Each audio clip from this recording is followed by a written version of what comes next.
Sir, ನಿಮ್ಮ ಸಚಿವರಿಗೆ ಕೆಲವರಿಗೆ ಸಲಹೆ ಕೊಡೋ ಅಗತ್ಯ ನಮಗೆ ಕಾಣಿಸ್ತಾ ಇದೆ. ಈಗ ಶರಣ್ ಪ್ರಕಾಶ್ ಪಾಟೀಲ್ ಅವರು ಇವತ್ತು ಹೇಳಿದ್ರು, ಆ ಬಾಂಬ್ ಬ್ಲಾಸ್ಟ್ ಅದು ಸಣ್ಣ ಅಟೆಂಪ್ಟ್, ಸಿಲ್ಲಿ ಅಟೆಂಪ್ಟ್, ಅದು ಈ ಥರ ಹೇಳಿಕೆ ಎಲ್ಲ ಒಂದು ಕಡೆ ಸುಮ್ಮನೆ ಗೊಂದಲ. ಅವರಿಗೆ ಪಾಪ ಅವ್ರಿಗೇನು ಮಾಹಿತಿಗಳು ಹೆಚ್ಚು ಇರೋದಿಲ್ಲ. ಏನೋ ಒಂದು ತಾವೆಲ್ಲ ಹೋಗಿ ಕೇಳಿದಾಗ ಏನೋ ಒಂದು ಹೇಳಿಬಿಡ್ತಾರೆ. ಅದು ಅಧಿಕೃತ ಅಂತ ಅನಿಸೋದಿಲ್ಲ ನನಗೆ. ಅವರ ದೃಷ್ಟಿಕೋನದಲ್ಲಿ ಅವರು ಏನೋ ಒಂದು ಹೇಳ್ತಾರೆ. ಆದರೆ ನಾವು ಹೇಳಿದಾಗ ಅನೇಕ ಮಾಹಿತಿಗಳನ್ನ ಇಟ್ಕೊಂಡು ಹೇಳ್ತೀವಿ. ನಮಗೆ ಗೊತ್ತಾಗೋ ಮಾಹಿತಿ ಬಹುಶಃ ಶರಣ್ ಪ್ರಕಾಶ್ ಅವರಿಗಾಗಲಿ ಬೇರೆ ಸಚಿವರಿಗಾಗಲಿ ಗೊತ್ತಿರೋದಿಲ್ಲ. ಅವರು ಆಫ್ ದ ಕಫ್ ಏನೋ ಒಂದು ಹೇಳಿಬಿಡ್ತಾರೆ.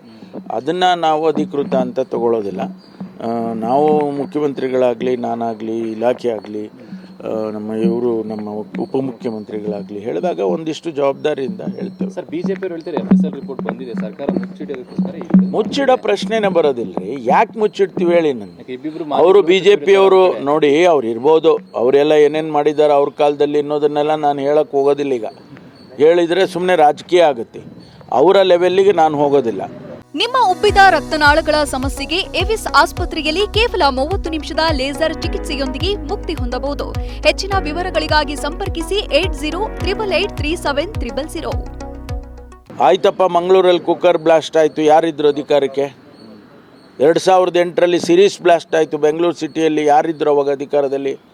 ಹೇಳಬೇಕು ಅಂದರೆ ನಾನು ಹೇಳ್ತೀನಿ, ಆದರೆ ಅದರ ಅವಶ್ಯಕತೆ ನನಗಿಲ್ಲ. ಈಗ ನಾವು ಇದನ್ನು ರಾಜಕೀಯ, ಮೊನ್ನೆ ನಾನು ಅಲ್ಲಿ ರಿಯಾಕ್ಟ್ ಮಾಡಿದಾಗ ಏನು ಹೇಳಿದೆ, ನಾನು ವಿರೋಧ ಪಕ್ಷದವರು ಕೂಡ ಸಹಕರಿಸಬೇಕು ಇದರಲ್ಲಿ. ಇದು ಬೆಂಗಳೂರಿನ ಪ್ರಶ್ನೆ, ಕರ್ನಾಟಕದ ಪ್ರಶ್ನೆ, ಇದರಲ್ಲಿ ರಾಜಕಾರಣ ಮಾಡಬೇಡಿ ಅಂತ ಹೇಳಿದ್ದೇನೆ. ಅದನ್ನು ಅವ್ರು ಅರ್ಥಕೋಬೇಕು. ರಾಜಕಾರಣ ಅವ್ರು ಮಾಡಲಿ, ಚುನಾವಣೆ ಬರ್ತಾ ಇದೆಯಲ್ಲ, ರಾಜಕಾರಣ ಮಾಡಲಿ, ಅದನ್ನು ನಾವೇನು ಬೇಡ ಅಂತ ಹೇಳೋದಿಲ್ಲ. ರಾಜಕಾರಣ ಮಾಡಲಿ, ಹೆಚ್ಚು ಸೀಟ್ ಗೆದ್ದೀಲಿ ಅವರು. ನಾವು ಹೆಚ್ಚು ಸೀಟ್ ಗೆದಿಬೇಕು ಅಂತಿದ್ದೀವಿ. ನಾವು 28ಕ್ಕೆ 28 ಗೆದಿಬೇಕು ಅಂತಿದ್ದೀವಿ. ನಮ್ಮ ರಣನೀತಿ ನಾವು ಮಾಡ್ತೀವಿ. ಜನ ತಾನೇ ಓಟ್ ಹಾಕೋರು. ವಿಧಾನಸೌಧದ FSL ಯಾವಾಗ ಬರ್ಬೋದು ಸರ್? ಆದಷ್ಟು ಶೀಘ್ರವಾಗಿ. ನಾನು ಅವರಿಗೆ ಟಾಪ್ ಪ್ರಯಾರಿಟಿ ಅಂತ ಹೇಳಿದ್ದೀನಿ. ಯಾವುದೇ ಕೆಲಸ ಇದ್ದರೂ ಕೂಡ ಅದನ್ನು ಸ್ವಲ್ಪ ಸ್ಟಾಪ್ ಮಾಡಿ ಇದನ್ನು ಪ್ರಯಾರಿಟಿ ತೊಗೊಳ್ಳಿ ಅಂತ ಕೂಡ ಹೇಳಿದ್ದೇನೆ ನಾನು. ಅದು ಆಗ್ತದೆ. ಇವತ್ತು 11:15ಗೆ ನಾನು ನಮ್ಮ ಹಿರಿಯ ಅಧಿಕಾರಿಗಳನ್ನು ಸಭೆ ಕರೆದಿದ್ದೇನೆ ಕಮಿಷನರ್ ಆಫೀಸಲ್ಲಿ. ಇದೆಲ್ಲ ನಮ್ಮ ಏನೇನು ಇಲ್ಲಿವರೆಗೂ ಇಂಟರ್ನಲ್ ಮ್ಯಾಟರ್ಸು, ನಾನು ಪಬ್ಲಿಕ್ಕಿಗೆ ಗೊತ್ತಿಲ್ಲದೆ ಇರ್ತಕ್ಕಂಥದ್ದು ನಮಗೇನು ಗೊತ್ತಿದೆ ಅದನ್ನೆಲ್ಲ ನಾವು ಚರ್ಚೆ ಮಾಡ್ತೀವಿ. ಮುಂದಕ್ಕೆ ಹೇಗೆ ಹೋಗಬೇಕು ಅಂತೇಳಿ ಅದನ್ನು ಕೂಡ ಚರ್ಚೆ ಮಾಡ್ತೀವಿ.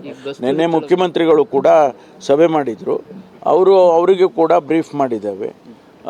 ಇವತ್ತು ನಾನು ಡೀಟೇಲ್ ಆಗಿ ನಮ್ಮ ಅಧಿಕಾರಿಗಳ ಜೊತೆ ಏನೆಲ್ಲ ಇಲ್ಲಿವರೆಗೂ ನಡೆದಿದೆ, ಮುಂದೆ ಏನು ಮಾಡಬೇಕು ಅನ್ನೋದನ್ನು ಚರ್ಚೆ ಮಾಡ್ತೀವಿ.